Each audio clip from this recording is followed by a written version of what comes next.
Hey guys, today I want to share some advice for setting up an online store.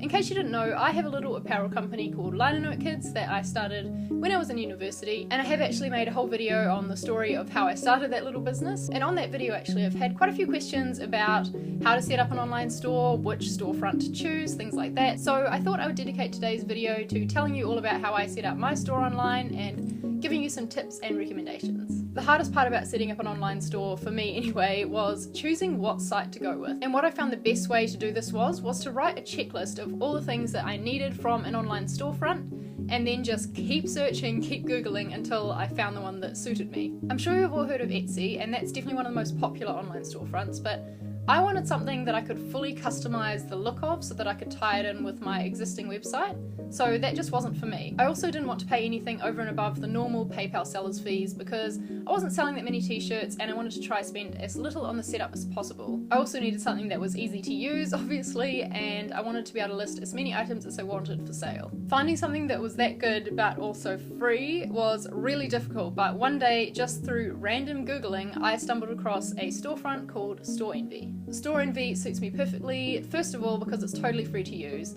A lot of other site options that I checked out did have free plans, but it turned out with them that you could only really list like 5 items or so for sale, which isn't ideal if you're like me and wanting to put out collections, maybe with t-shirts in a bunch of different colours and men's and women's versions, so that just wasn't going to work. But with Store Envy I can list as many items as I want, and I can also organise them into collections, which is perfect for me. They also let you have full access to the CSS and HTML of your store, which was awesome because I could blend it in with my current website like I wanted to. I wouldn't really recommend playing around with that though if you're not brilliant at coding. There is options to customize the colors and things like that just in the standard theme, so if coding's not your strong point, do that instead. Once you've picked the storefront option that you're going to go with and had a bit of a play around with it, obviously the next step is to list items for sale, and a tip for this is definitely to take clear, good looking photos of everything. When I'm shopping, if it's for clothes, I really like to see what items look like on a person, so that's what I've done for the photos on my store. But you obviously have to decide what works best for you. Make sure you describe your items really well too, and if there's tagging options on the storefront you've picked,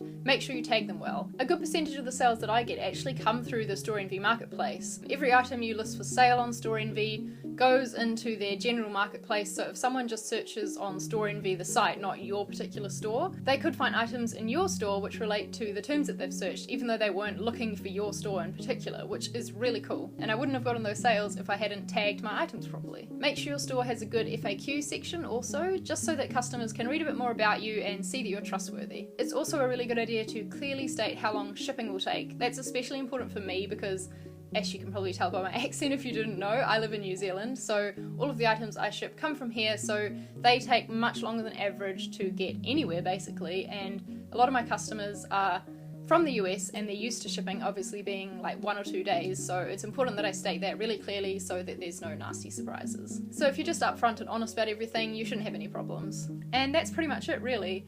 I mean, if you've got the merchandise already, then getting set up with an online store isn't really that hard. Like I mentioned, the hardest part is actually just choosing which storefront to use, and I highly recommend Store Envy for that. They're not paying me to make this video, I just think they're absolutely awesome and I've had such a good experience with them. So I'll leave a link to Store Envy down below so you can check it out and see if it might be right for your online store.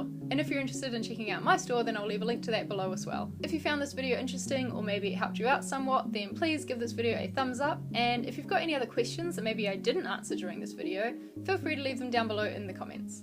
I'll see you guys next time. Bye!